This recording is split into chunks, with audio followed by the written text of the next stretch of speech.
everybody, and welcome to Sonic Talk episode 494, recording today live on Wednesday, the 7th of June 2017. I've had a week off. I went on holiday and it was very nice, although I'm only back a few days and it feels like a really long time ago already, but that's just the way it goes. I want to say thank you very much to our sponsors, iZotope, who will be introducing you to competition later, where you can win a copy of their brand new RX6 audio restoration bundle. Well worth checking out. And also, that's it really. And hello to everybody in the chat room. We've got the RIC, and I think I've got the YouTube chat room kind of roughly showing, so hopefully we'll be able to introduce comments from both lots of you. So anyway, welcome everybody, thank you very much for joining us. If you're wondering what this is a podcast to do with music technology, music creation, electronic music synthesizers, drum machines, software, live production, the whole kind of thing around music technology. So if you dig what you like, we do a lot of other videos as well, reviews and all that sort of thing. This is the first time you've listened, please do stay tuned and subscribe to the channel. We'd love to have you, always welcoming more viewers. So thanks once again to everybody for joining us. So let's start with our guests. We've got Mr. Gaz Williams over there, professional bass player and producer and music technologist back in Bristol. You've been on the road for a little while doing some Charlotte Church Pop Dungeon gigs, right?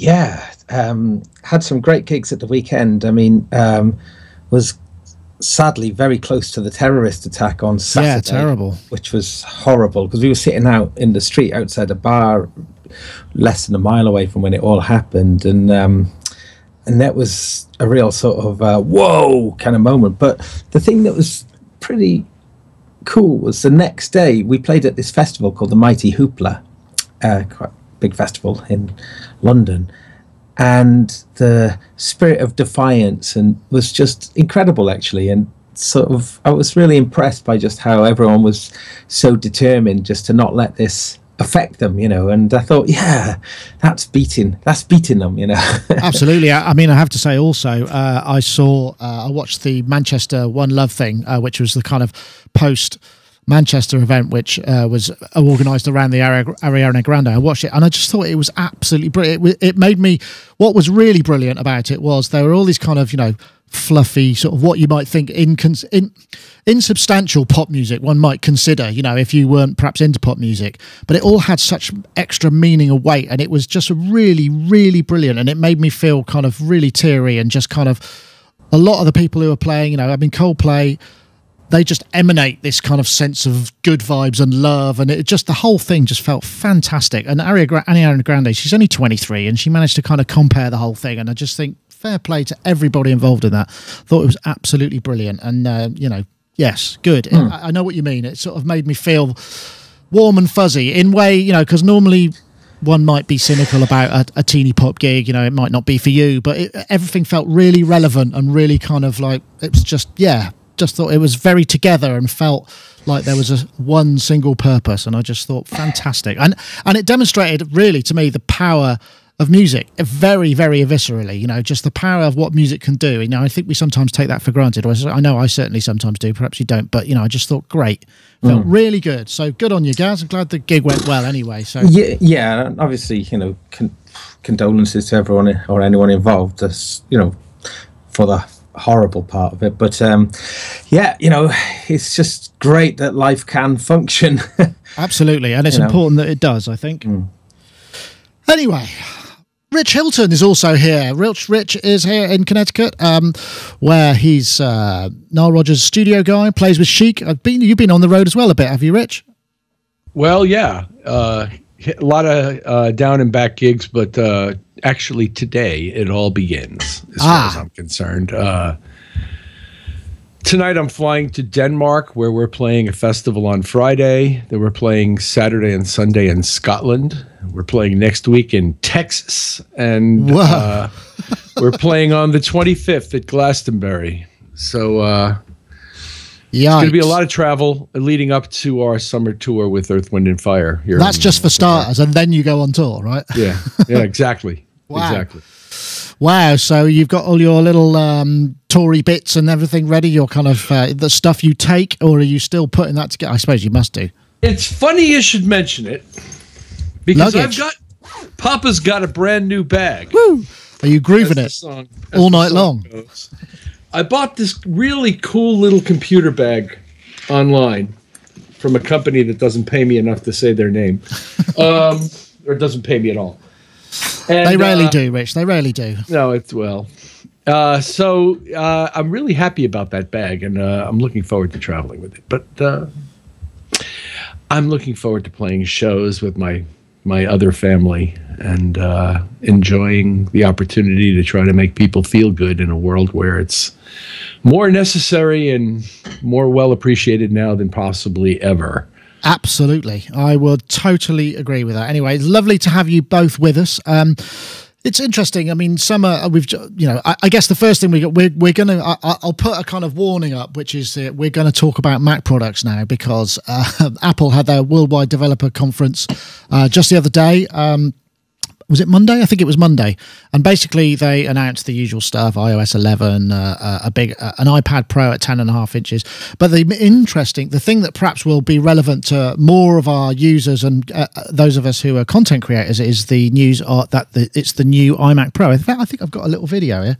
I may as well play it. Everything's updating today, but it's not actually everything we want to show you today. Now, the iMac line has incredible breadth. It spans from an entry-level system that's perfect for use at home or in a school, all the way up through that powerhouse 27-inch model, which allows professional customers to create amazing things every day. But that said, there's another class of pro users who would love to be able to take advantage of the iMac's display and design, but they need workstation-class performance that can't possibly fit into an all-in-one. Well, we wanted to challenge that assumption, and so we've been working really hard to see just how far we can push the iMac. Now, this isn't going to be shipping until the end of the year, but I'm really excited to be able to give you a sneak peek at what we've been up to. And here it is. Ta-da!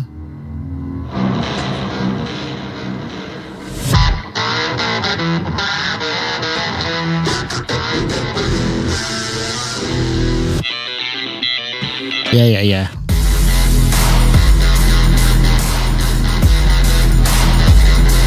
Actually, I'm not even going to bother playing all that because it's all pretty hyperbolic, to be honest. I mean, yeah, it's thin and it's, all of those things. But essentially at the core of it, what's the important part is 8, 10 or 18 core. I think there's Xeon processors, which is unusual because, I mean, obviously Xeons are what we've got in the original Mac Pro cheese graters. So I guess they must be I-type processors to go up to 4.5 gigahertz. Or was it megahertz? I forget which. 4 USB-C, 4 Thunderbolt 3s, 10 gigabyte Ethernet, which is could be good, assuming there's anything else you can connect it to other than actual iMac Pros. And really juicy graphics cards. It comes with a 4 gig. Oh no, it comes with an 8 gig. What's it called? Vega. And you can get 16 gigs. So really sort of tricked out, but still essentially a sealed box, which is partly disappointing because obviously you may not want a 5K screen. You might have your own screens and all of these things, but it goes in some way finally to kind of addressing, or does it, the kind of need for a beefy content creation machine. Okay, who wants to go first? Rich? Sure. Why not? Sure. It does look lovely. I mean, those iMacs do look great, and I know you've got an iMac and they're very powerful. I mean, I'm looking at you on mine now, although this is like 6 years old now, but am I surprised that they've basically abandoned the umbrella stand and gone for a iMac format Pro machine? No. But my concern is 2 fans at ear level as you stare at the screen. And I know they're supposed to be quiet. It's supposed to be some revolutionary way of routing the air through the components so you get a maximum amount of cooling. And I read all the hoopla. And now, as we say at work, I'm from Missouri, the show me state. Show me that thing doesn't sound like a couple of fans at ear level when I'm working on a session. There they are.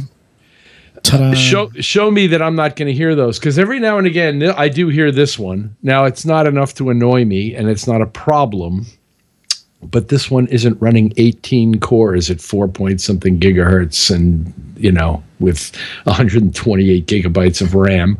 So that thing should be able to heat your room. And if it doesn't, I should be able to hear those fans. And if they can conquer both of those issues, I'll be very impressed. Well, yeah, because they have thermal issues. I'm looking for one of these cables.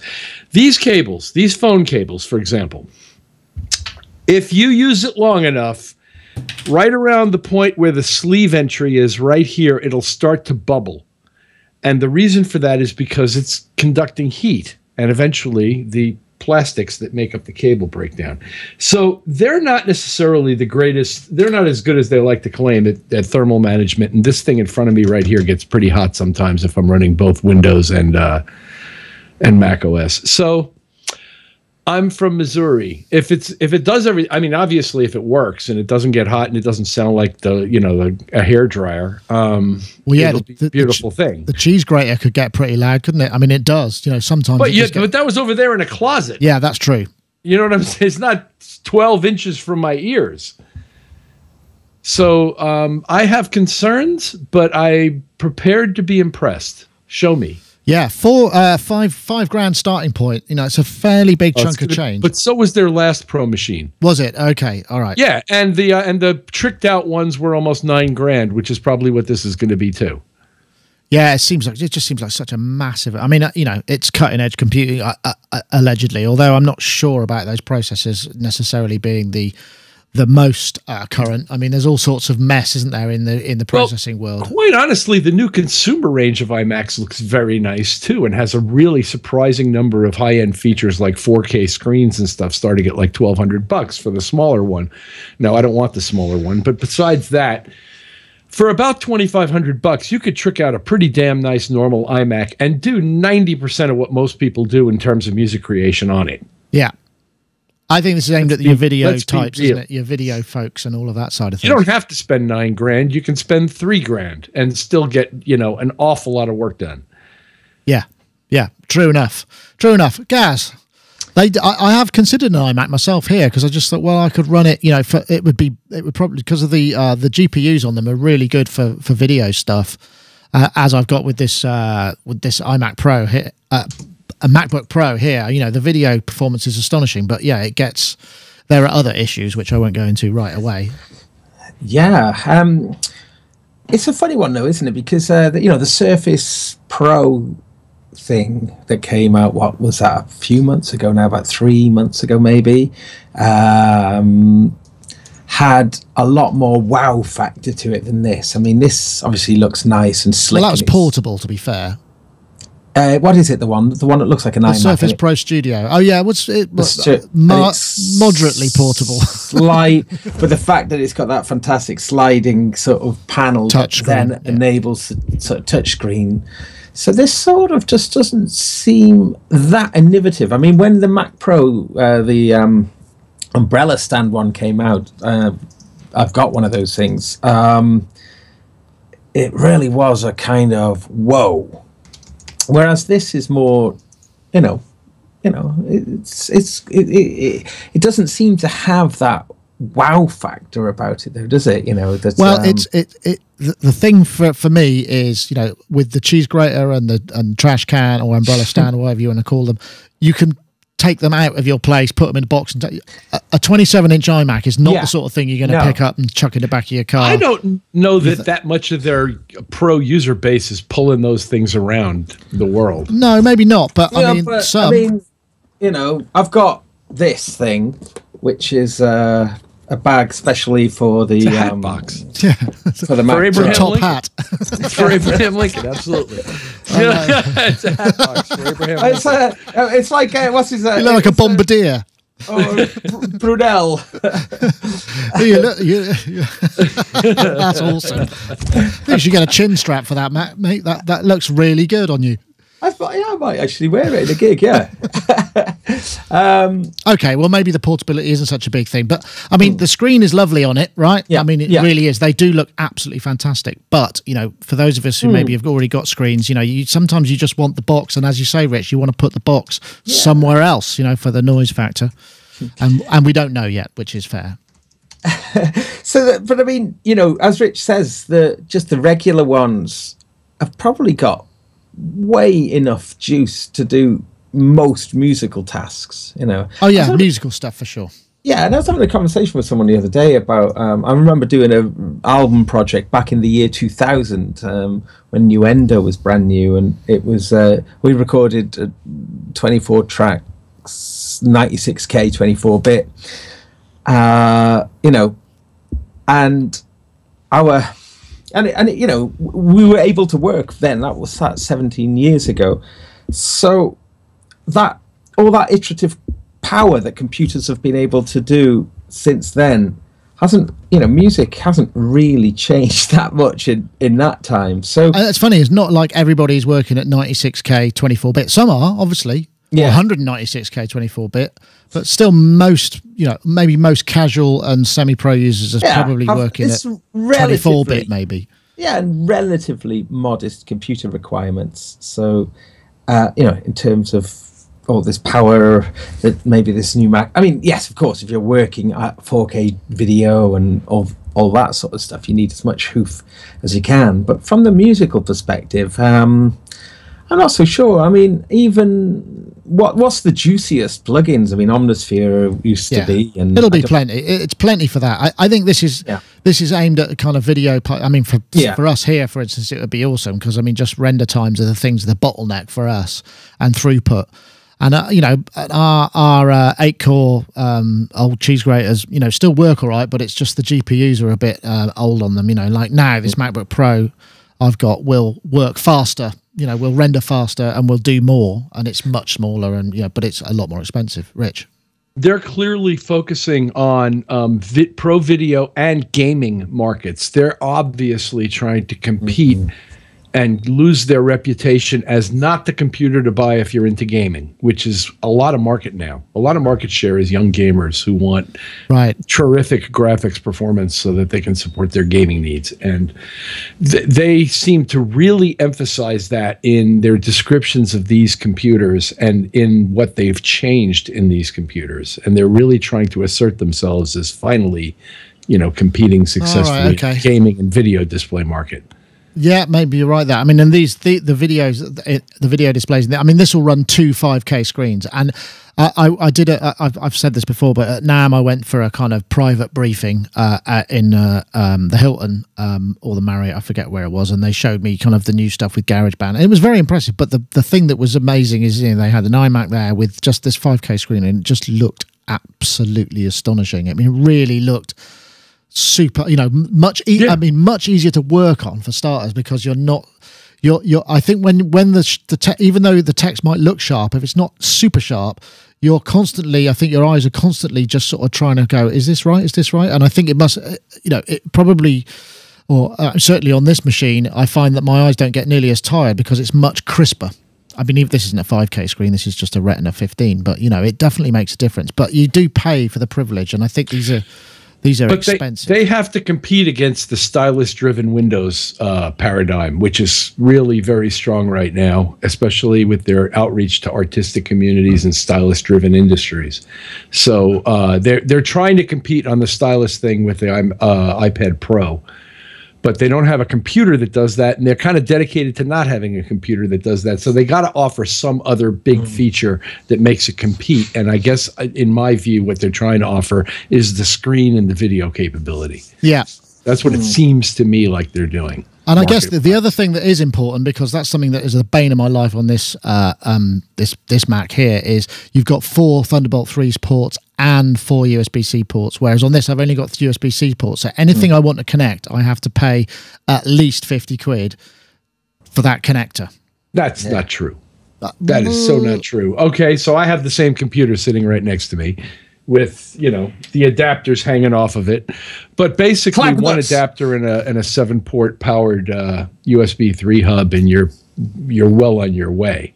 And that adapter is $10 in America. Well, not so here. I mean, because I've got an adapter which has got an HDMI output, which I need. Yeah, no, I'm just talking about the simple USB adapter that gets you to that USB hub is $10, and the hub is another 30 or 40. But if I wanted to use like an Apollo Twin, for instance, I'd have to spend $50 on USB-C to Thunderbolt connector. You know, well, last time when I checked today, I mean, it was $50. So really, yeah, and it's just like, well, that is what I I find it's a bit of a mess. But I mean, perhaps one of the other topics we're going to come to may begin to change all of that, because obviously with the news of the Thunderbolt 3 being now going to go royalty free, basically. So Intel are trying to basically increase the uptake on it, and hopefully that will make a really big difference, because I think that is quite an important aspect as well. I don't know what you think about that. Well, when I bought this laptop in December, I'm gonna talk bad about somebody now. I got up on OWC's website, and I've been buying stuff from OWC for a long time here in America, and they offered a soon-to-be-released Thunderbolt 3 dock that would give you gobs of inputs and outputs of every conceivable kind, and card readers and Ethernet and all kinds of stuff. It's now June. That was December. And I still don't have this thing. I wonder if that's because they know that there's going to be it's going to be cheaper, because if they put, I mean, if you've already paid your license for the Thunderbolt connectivity, because it may have Thunderbolt as well, I'm just guessing it has, then maybe they're waiting for that to be free, because then it'll just be much cheaper to make, much cheaper to sell, or I don't think that was their motivation. I think I honestly believe, and I've told them this, that they crowdfunded this product, that they didn't have one, they had never seen one, they had a picture and an idea. That's not so good. And I don't think it is, and it's a hardware company of great reputation. Like I said, I've been doing business with for a long time, and I'm incredibly disappointed. Well, I mean, in 7 months they have been unable to deliver this thing. Well, I would say, I mean, because I bought two of these things. I've got one which is just USB and HDMI, and one which is USB, Ethernet, and a card reader and HDMI. And that one cost me 90 quid. And it gets as hot as a hot thing, really. It really gets incredibly hot, and it won't power more than one USB drive at a time. Same on the other one. And so there are obviously issues with this whole thing, which is just incredibly frustrating. And it didn't, when we were filming, when you were away, it didn't work with the HDMI either. We had to go to the Apple store and buy the actual hub with the HDMI port on. I don't know if you heard that story. Yeah. I mean, you know, so it is a finicky thing, isn't it? So seems to be. So hopefully with this kind of Thunderbolt 3 going free, then that it's going to mean hopefully better compatibility with these peripherals. Do you think? You know, well, I hope so. I mean, I guess that probably brings us. We may as well get onto. Well, maybe what I'll do is I'll have a word from our sponsors, and I'll make sure I've got the links up on the screen, and then we will get onto that, because that may change things. I know this is going to be fairly Mac heavy, but Thunderbolt is a big deal for the Windows side as well. If more Windows peak, because this is presumably why motherboards don't include it, because it costs a bunch of money. Anyway, we'll come on to that. We'd just like to say that we're very pleased to have a message from our sponsors. iZotope, who I've still got this old trailer, but essentially it's showing you that RX6 is out. And if you didn't see our presentation with the RX6 with iZotope, you should really check it out, because there's some great stuff in there. The dialogue denoisers, the rumbles, they've got a music version and a kind of more high-end production version for video production, and it really does pile in the features. And there are different flavors. You've got the, like I say, you've got the production version, you've got the advanced version, and you've also got Elements, which is more like a suite of plugins, which gives you access to many of the really useful things. That really powerful de-esser, which is a spectral de-esser. That also comes with it. Well worth checking out if you need to fix or repair or deal with audio in any way, and you regularly come across issues, whether it be glitching, clipping, all of these things. It's really one of those things that you kind of, in my opinion, you can't really do without, because it just fixes so many common problems that you get with audio files. Anyway, that's iZotope RX6. Please do check it out. iZotope.com/RX will take you there. They've 10-day demos with all of that stuff. And in the last show, you may remember we asked you to tweet the hashtag. Let's see, what was it? The hashtag was audio repair and RX6, and we have a winner. The guy is, or the gal is, OTAB Studio, which is at, the Twitter handle is at OTAB, OTAIBS, OTAB Studio, and they will have won RX for last show. But we've also got another competition for this week, which is you can again win iZotope's RX6. We're looking for the hashtag Fix Any Audio. That's one word. Fix Any Audio and the hashtag RX6. And if you tweet that to @Sonicstate and @iZotope Inc. So the hashtag Fix Any Audio, one word, the hashtag RX6, doesn't have to be uppercase, @Sonicstate and @iZotope Inc., then you will be entered into the competition. Once again, we thank them for supporting the show. It really is much appreciated, and they do make some pretty damn fine software products.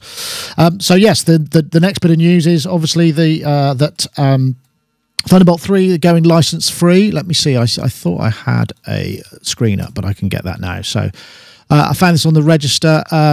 Basically, they're pushing the Thunderbolt 3 as their kind of as the solution, so you don't end up with USB ports. You get a Thunderbolt 3 port, which is I think is a USB-C type connector. I'm actually not clear about this. This is where the confusion lies, really, to be perfectly honest.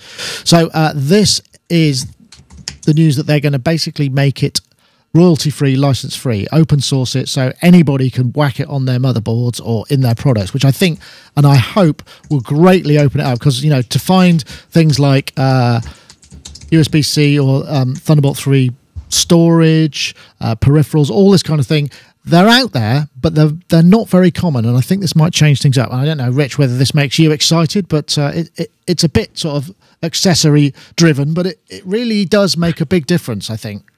If we could just use the same connector and not have to have all of these things to adapt between them, it will make my life easier. I know we sort of relatively covered this, but do you think it's going to make a difference?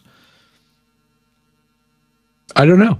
Yeah. I swear I haven't got a sense of it. Let's hope so. I hope so. Yes, absolutely. Let's hope so. Cautiously optimistic and ever and ever positive about the possibilities. But will it actually make a difference in our lives? I don't know.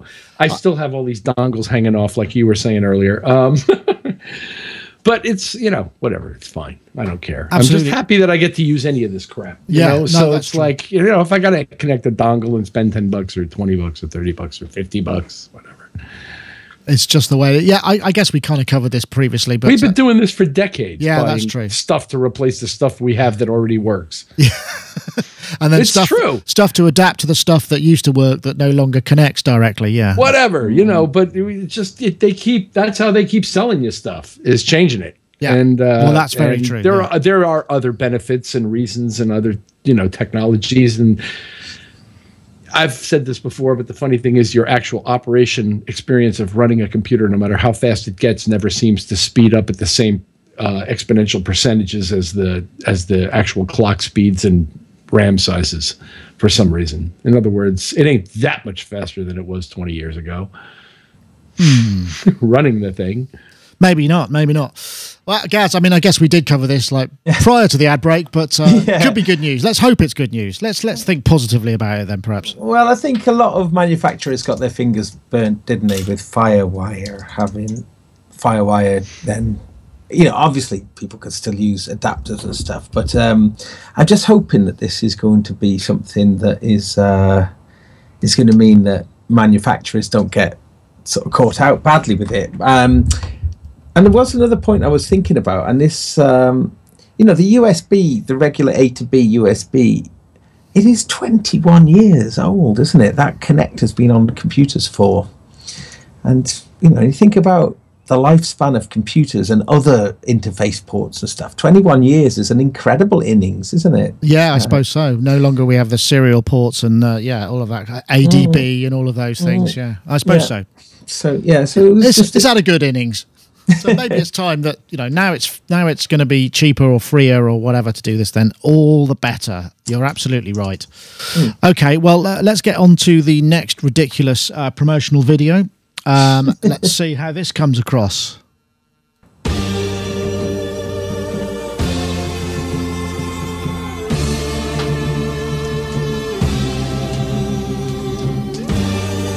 So this is the re-relaunch of the Arturia AudioFuse, which I think was launched maybe two years ago, or announced 2 years ago, but has so far failed to materialise. And this is it. They've got a rather grandiose thing with this. I'm guessing it's humorous and tongue-in-cheek. I hope so. So, yes, I won't play the whole thing, but what I will do is show you this, because I have one here, and it is a beautiful piece of hardware, I have to say. It's got this really. Hold on, let's see if you can hear this. What is it? Hold on, it's got that sort of thunk. I don't know if you can hear. So yeah, here it is. This is the AudioFuse. They sent one in for review. It's basically supposed to be kind of best in class USB 2.0 interface. The thing that makes it is, I guess, it's going up against the concept of some of the RME stuff, some of the Apogee stuff, and also the Apollo. Is it Duo? I can't remember what it's called now. The Apollo Twin. Type of size, and Mo2 as well. PreSonus. But this, what's interesting about this, it's got ADAT I/O, 6 outputs, and a pair of inputs right here, and all this kind of like nice front panel love, as well as what was it I was looking for? Yeah, a 3-port USB hub, which is, you know, okay, not a great thing, but nice and new, and it does feel really nicely built. I actually plugged it in last night and I left it on. I came in and it was really quite warm, I must say. That was the only thing I did say. It seemed to, but this is the news that it's also supposed to have really high quality I/O. The actual quality of the converters is supposed to be top drawer as well. So I mean, I guess that's the big news, right? Gaz, is this something that you're likely to require in your life? I'm confused, a little bit confused about it, just in terms of it does all look a bit like, if everything's plugged in the back there, it's going to be very tightly packed, isn't it? You know, if you've got a lot of connectivity on there. Yeah. So the idea then on your desktop of having all that spaghetti, and, you know, whereas some of the other devices that it's competing with will use some sort of breakout cables to kind of keep all that away. So that, I mean, saying that, yeah, it looks really nice on its own, but it hasn't got any cables in it yet. You're right. Yeah, and also, you know, pulling and getting to them once everything's in there, looks like it could be a little bit fiddly. And I haven't seen one for real, so I don't know quite how that would actually be.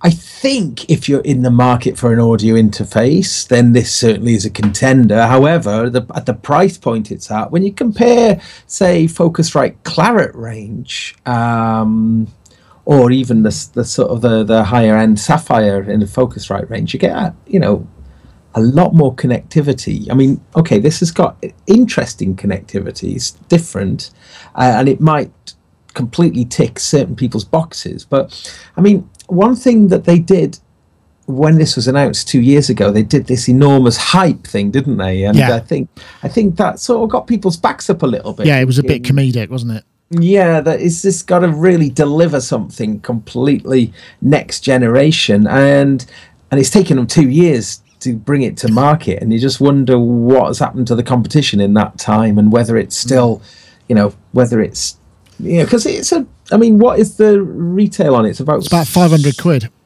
500 quid. Okay, so yeah, I mean, well, I mean, now this isn't directly relevant, but you can buy a Behringer XR18 for not a lot more than that,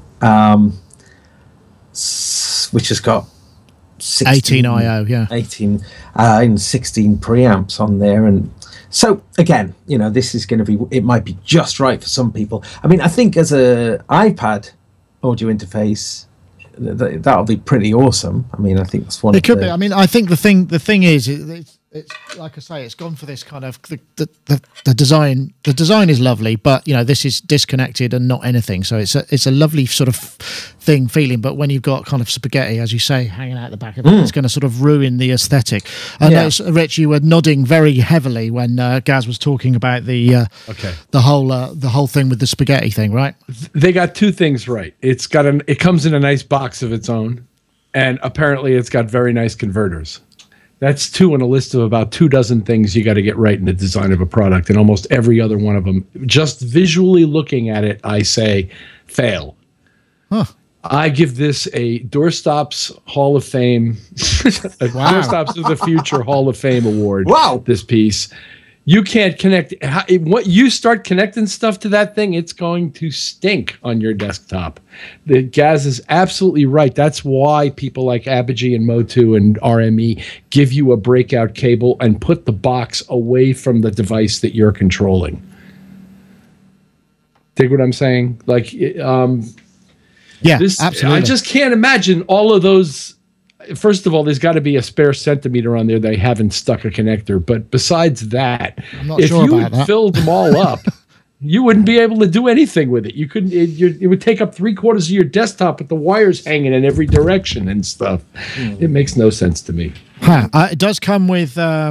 It's got MIDI I/O, and Gaz, you'll be pleased to see, comes with a pair of these, because obviously there's not even room for these. Because I mean, if I show you the rear panel, I mean, it really is stacked up. I mean, I guess a lot of that's taken up by this USB hub, but that's actually quite, certainly in today's kind of dongle-free world, it's sort of useful to get those extra ports. I don't know whether they're 2 or 3 or what exactly they are, but hasn't it? But it's got like 3 monitor outputs, isn't it, or something like that? So you can use it like. It has. It's got 3 sets of speaker outputs. It's got let me hold it up here. 2 sets of headphone outputs on 1/4 and 1/8, combi jacks, and then you've got dedicated levels for each of those. It's got a talkback button here. I tried this very briefly yesterday. I just hooked up and I pressed that in, and it was quite noisy, I have to say. It was like. Okay. I mean, this was something that was leveled at the Apollo desktop. Oh gosh, I can't remember what it's called now. Why do I keep forgetting what the Apollo Twin?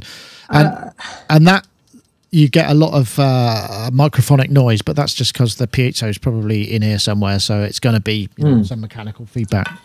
It does seem strange to me that they've made it like a monitor controller as well.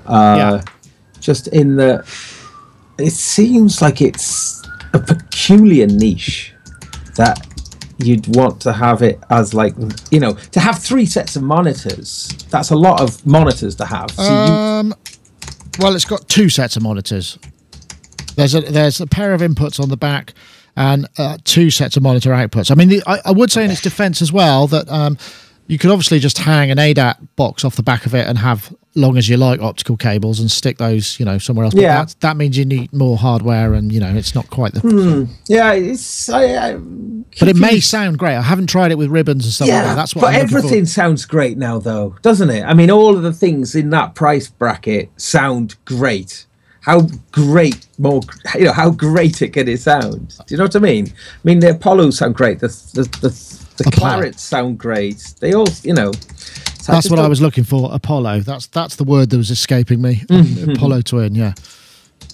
It's just that lots of things sound great. I mean, I would like to see them do well with it, obviously, but I just wonder if coming to market a little bit late now, whether it's lost its kind of special appeal. I'm not sure. I don't know. That's a good question. I mean, I would just like to see more inputs on it personally, you know. Yeah, 2 inputs is, well, you can have a further 8 if you're using. Yeah, but look at that's exactly the thing that's wrong with it. I mean, look, all the gear, all this hardware that we're getting now, you know, we want more than, you know, we want, like, it's, even if it was just like 4 mini jack inputs, so we could just have like 4, something like that, you know. Right. I just think that the innovation, or the way it's going to meet with modern people's production choices and stuff, I don't know. I think it misses the boat a little bit.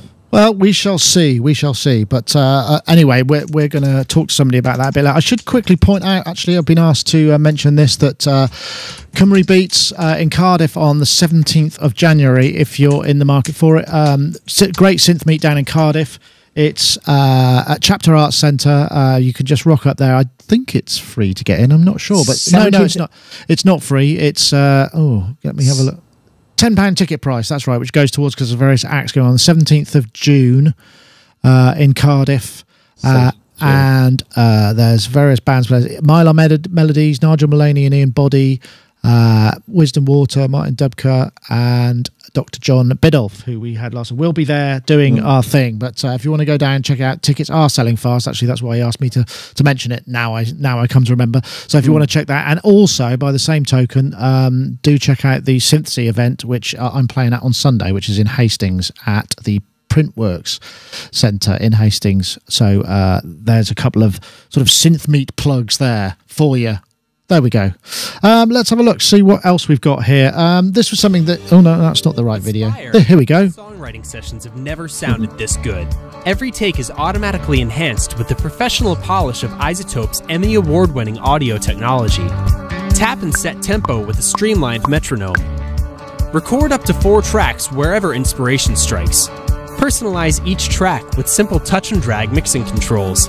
And share your song with the world via text, email, or other storage services. Record, mix, share, Spire. Well, that was snappy. That's what we like to see. Just straight to the point. That's it's not actually brand new, but it's a new iZotope.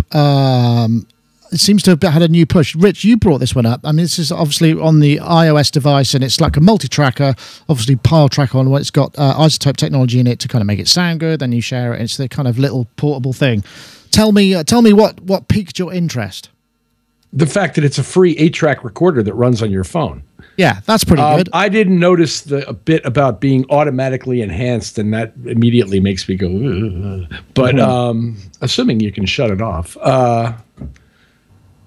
it just seems like a really cool thing to have on your phone. You never know. You can build up maybe Jimmy Fallon like little pieces with your guest across the desk. I mean, you can just start recording immediately. Maybe it's designed to enhance the kind of the mic input rather than if you're sending a line into it with an audio interface or something. Maybe it's designed to kind of make that sound a little more acceptable. Well, based on the assistance I've been getting from Track Assistant in Neutron lately, I'm inclined to shut it off. It's so I was playing with it earlier. Actually, I made a little track on it just to see what it was like. And there's some aspects of it which I like, and then there's some aspects of it which are a bit infuriating. But I just tried to use just the regular Apple, what they call the EarPods, and just use the built-in microphone, because I thought that was an interesting way to see what the processing does. And it definitely enriches that. And it also deliberately didn't position the microphone in any kind of clever way. I just played a guitar, I played some bongos, I played acoustic bass and different things, and just left the microphone just swinging around, like really bad engineering. And it came out sounding quite good. So I think so there is some clever processing going on. And straight away, it's like Take, isn't it? It's very similar. It's iZotope's kind of version of Take, which is Propeller Head's kind of equivalent. And there is a certain amount of you can export individual tracks out of this as well, which is sort of pretty cool. And the cropping is quite so you've got basic editing as well. So basic editing, but the cropping is quite good. You pick a track and then you choose trim, and then you use this big play thing. Can you see this? Is that? Oh yeah. Yeah. So you could just move this thing, and then you just tap either side, and it'll delete either side of it. So that as an editing paradigm is actually quite good. It's a bit frustrating in that you want to be able to do just a bit more with it. Well, as is always the case with these things, isn't it? I mean, that's the thing. It's sort of like, nearly is a DAW, but how could it be? It's on your phone, for goodness sake. That's the thing, isn't it? Yeah, and it's okay. It's okay. I think it's free. It's an 8-track recorder that's free, so can't be too. You can't be too sniffy about that. Actually, the metronome is very nice. The metronome's nice in that it's got a very nice visual aspect to it. So if you turn the metronome on, you get a beep, but you also get the this rather nice. Yeah, looking. that's pretty cool. Yeah, so so if you just wanted a metronome, even that is free, and it's free too. Yeah, that's cool. Yeah, so I mean, that's the thing. It's a fun, to be too nitpicky with it seems a bit mean because it's free. And the tune that I did on it sounded. Come on then. What? Oh, you want to hear it? Come on then. Oh no! You can't refer to a track and then. Oh no! It's a piece of junk. It's a piece of music. Okay. I can play it if you want. I don't know if I'll play it on the mic, but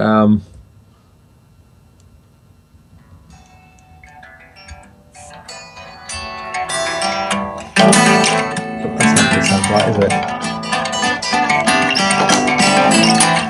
That's all. I was just doing. Yeah. Okay. It was just noodling. But as I say, as I was mentioning, I was deliberately being very, unforgiving. Yeah, right. Disregarding in terms of any sort of technique. You were disrespecting the microphone placement aspect of it, right?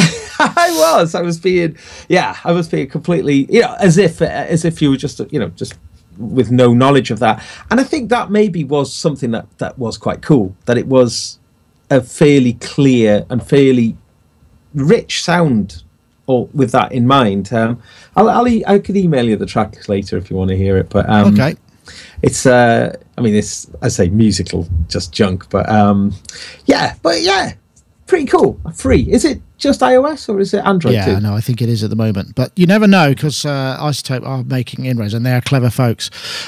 What about this then? This is the news that Ableton have acquired Cycling 76, makers of Max MSP, which is, I guess, not a major surprise, but it could be good news. I mean, obviously, Max MSP is a very long-established kind of educational tool, programming tool, that side of things. I mean, that's something that I think will be of it. I don't know, Rich, do you use any Max MSP stuff? Is that something that you've come across? I mean, is it something that they teach in the American music technology courses? Because certainly over here and in Europe, it's very well... Okay. There were 3 or 4 questions there. Let's start. Do I use I'm sorry. Do I use it? Not often, but I have, and it's a beautiful thing. 2, do they teach it here? Absolutely. And as far as I can tell, it's taught almost as vigorously as Reactor is, which is to say, it wasn't taught to me. But that guy Ziccarelli and Cycling, this company, and this whole idea of Max has been around since, decades. 89, I think. Well before they ever connected with Ableton. And Cycling might have been 99, but David Ziccarelli's been releasing stuff in various forms for a long time before that. So this is a logical transition. I'm sure it was driven by some financial versus functionality and attention motivation so that they could actually more fully employ Ziccarelli's innovations in their products and count on him to be continuing to provide them by basically financing his company. They can, I presume, afford to do that. And if it works out well for him, I'm happy for everybody. And in general, if it makes the app even better, well, that's cool too. The app's really cool. Yeah, that's got to be good. I know, Gaz, is that something you've got into? Because I know you haven't used that Max MSP side of things. Not really. I mean, I've used Max for Live devices, and my initial thinking with this is that Max for Live will just be whenever Ableton 10 eventually surfaces. I mean, it does seem to take an awful long time between the different iterations of Ableton. It used to be yearly it would go up, but I wonder when Live 10 does come out, whether sort of the Max for Live, rather than it being a standalone product, will just be fully integrated into the standard. I don't know. I was wondering about that because I mean, obviously, there's the side that it's a payable extra. So I mean, for them to jettison that kind of extra bit of revenue for people who might not want it unless it becomes more tightly integrated, or the upgrade fee for 10 has to have a justification on top of that. Then maybe. I mean, I just you can imagine though it as an incentive to buying into the Ableton Live platform. I mean, the amount of stuff that's been made for Max for Live, is quite staggering. So I think, I don't know, I can see that being quite an attractive thing there. It doesn't feel like one of those kind of hostile things where you think, oh no, what's going to happen? It's all going to go wrong. I mean, they've been working together for well over 10 years. In fact, a lot of the kind of the shared knowledge, has been was brought into the Ableton Live when it was first launched as well. So they've obviously worked very closely together, right, Rich? Well, yeah, and somebody published an article recently on this merger in which they're all pictured together and it's like one big happy family. So obviously, this is an extremely amicable and cooperative acquisition. And essentially, everybody who works for Cycling still works for Cycling in the same places they worked before. Yeah, I mean, that's great, isn't it? I think that was probably Peter Kern on CDM Link who did make I think that was the one, which is a great resource. Well, hopefully it's all going to be lovely and everything will be great. But it does bring me on rather neatly to this, because obviously we've got a Max for Live device, which is Wavejunction, which is 4-voice paraphonic, 3 filters, 5 LFOs, 5 envelopes, 12 mods, modulation matrix available in Max for Live. You can grab it at bit.ly/Wavejunction, and we've got actually a 10% off code running at the moment till the end of June, which is you just need to put the code WJ1706 if you're going to buy it. Get you 10% off. It's only 20 quid, so it's not exactly going to break the bank, but there you go, bit.ly/Wavejunction. Please do check that out, and yes, and don't forget to use the code WJ1706, which is available, I think, till, like I say, till the end of June.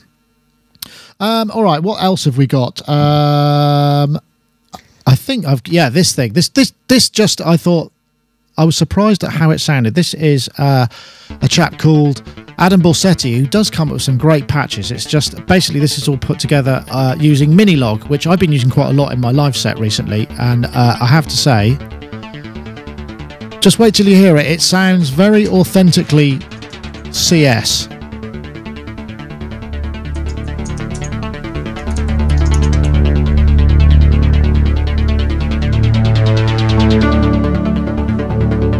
It's obviously very Vangelis-y tribute.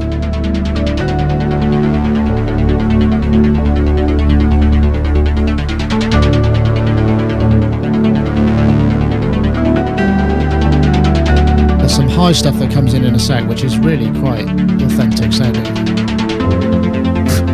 He's lost in the music.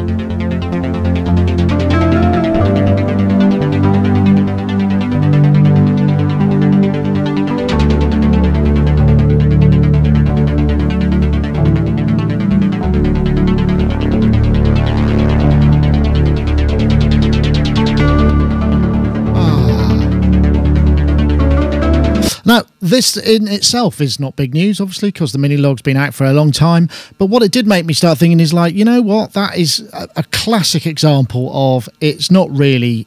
I know Ty's just bought a CS80, actually, but it's not about that, is it? I mean, obviously, it's not the same interface, but, I mean, with a bit of care and attention, it is possible to kind of get close with many modern synthesizers, assuming it's got enough oscillators and that sort of thing. But it does... as the piece develops, you'll hear kind of various other aspects to it. Those are all done on the Minilogue, and it really is a sort of testament to what you could do with relatively cheap analog electronics. And I guess it was a bit of a kind of, it's not the money, it's the skill, and he does some great patches. Oh, Gaz, and you know, you're a big fan of kind of small, affordable electronic things as well, right? Yeah, definitely. And I think this is a great example of someone doing exactly as you say. You know, applying a certain amount of musicality and and patience as well. I think, you know. Yeah. And I think patience is probably something that a lot of us don't have very much of. And this is obviously very carefully done. And I was pleased to hear this, because when I got very excited when the Minilogue was first announced, seeing that it was a very capable synthesizer with lots of creative potential. And this feels like now it's been around enough for it to sort of start to mature and this kind of this kind of output. To be honest, I'm surprised you haven't got one. I would like one. It's one of those things. To be honest, though, it's still all about Dreadbox for me. That's what I'm saving my pennies for. But I did a track with the Erebus the other day. I multi-tracked it and just did. I'm struggling getting drums out of the Erebus. But, yeah, that's not so easy. No, I mean, I'm trying to get some sort of... no noise, obviously. There's no noise, but trying to get noise off the LFO and just some patching, but no. So if anyone can give me any advice about how to get some drum sounds out of the Erebus, that'd be cool. But just doing a track, just using the Erebus and just multi-tracking it, and it just sounds glorious, you know. So... and I think this Minilogue is a similar thing in that it's a very nice sounding synth, the Minilogue. I really like it, and I think people have been giving it a little bit of a hard time recently. For I don't know why, but this, that, and the other. But I think when you spend the time with it, well, like I'm imagining.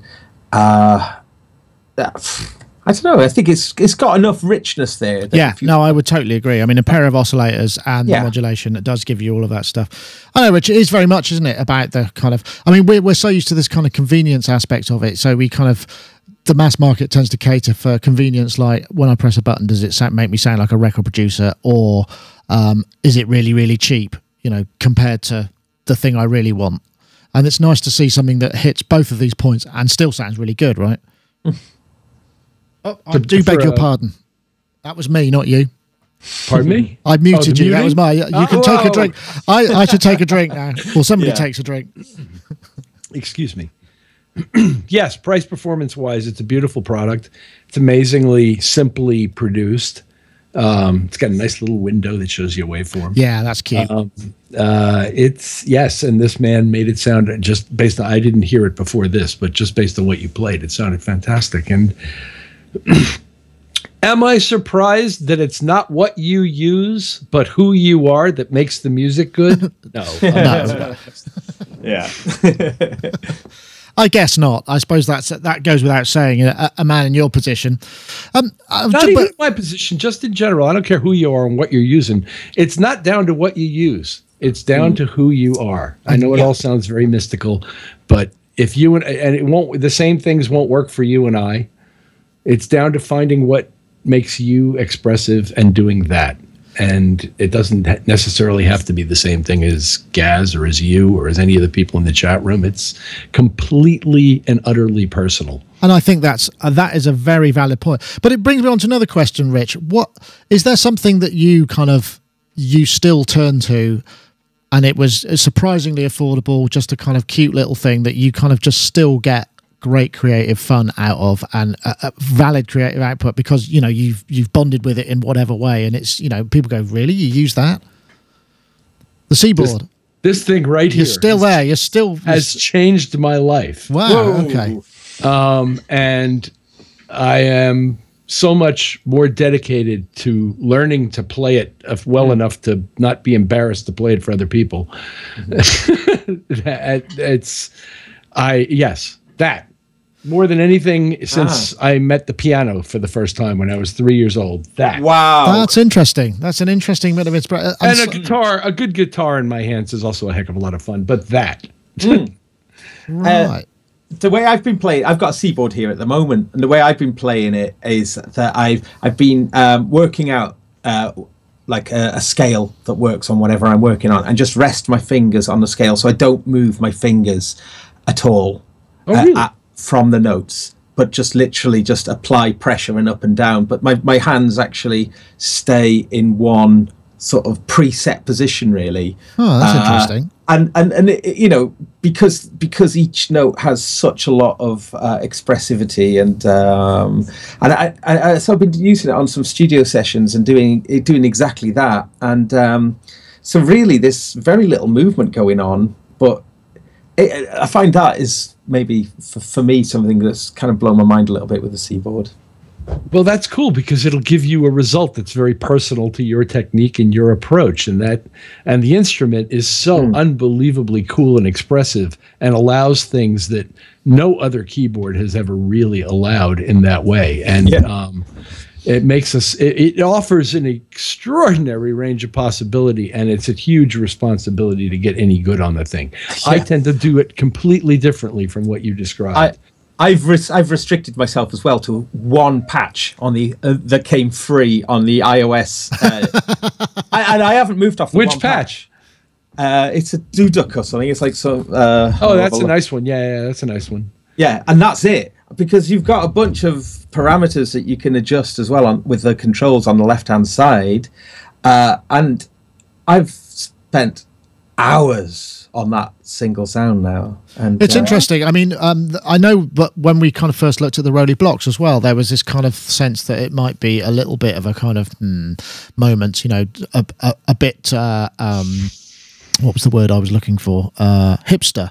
But actually, Ed's just sent in a review of endorsing Shuttle ES, which is a kind of all-in-one modular synthesizer, and it's got a shuttle control which allows you to plug in USB devices, and he was using the blocks on that to actually control and play the thing, and it worked natively, and it was actually really quite impressive, some of the sounds and the expression that he got out of it.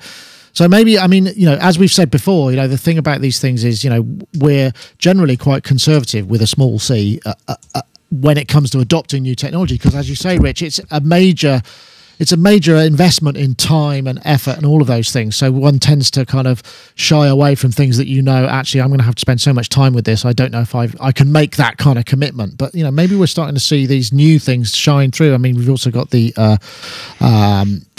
Expressive E, which is what's it called? I can't remember what that's called. Oh, my memory's gone terrible. The Touche, you know, which again is another thing. People who've been using that swear by that. I think Ty got one of those as well, and he said Nick Millen's got his keyboard too. Yeah, that too. The keyboard I found completely disagreeable to my technique, but I know there are other people who really like it and like it a lot better than this. So that's all good. L'instrument is great as well. Yeah. Like I said, it'll be different for each person, and that's as it should be. And that's what makes this industry continue to be interesting. And for me, like I said, this thing is absolutely game-changing. It's funny, I just watched the guy in the chat room call it a gimmick. I said, yeah, that's right. I devoted my life to a gimmick.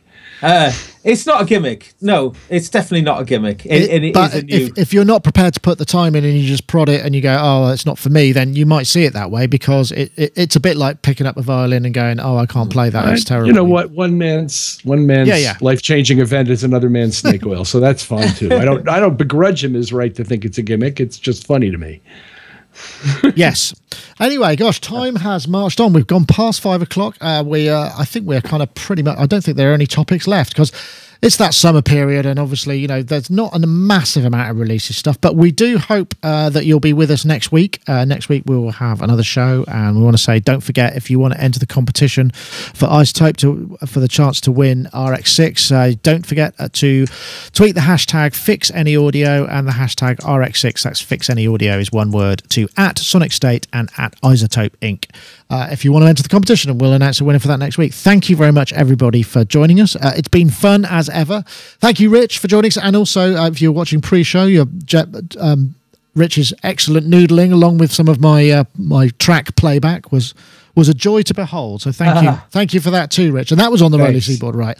Absolutely. And also, Gaz Williams, thank you very much for joining us too. It's been a pleasure as ever, and I hope your summer continues to be fun and fruitful. Yeah, I got some great stuff. I got a great summer ahead, so I'm excited. A lot of stuff to come. Excellent. And as I say, if you're in the Hastings area on Sunday, I'll be performing some more of my ambient nonsense, but with a little bit of a rhythmic element. I know I keep saying I'm never going to do it because it's so much of an effort, but actually when you've only got 3 or 4 instruments, you kind of tend to be looking for some more things to introduce. British people, don't forget to vote tomorrow. Yes, I did want to say that, actually. That's a good point. We've got a general election in the UK. Whichever way you want to go, just make sure you vote or turn up, because, you know, you can't really complain if you're not going to participate. Anyway, that's it. That's it for watching. Thanks very much for watching. We'll see you next time.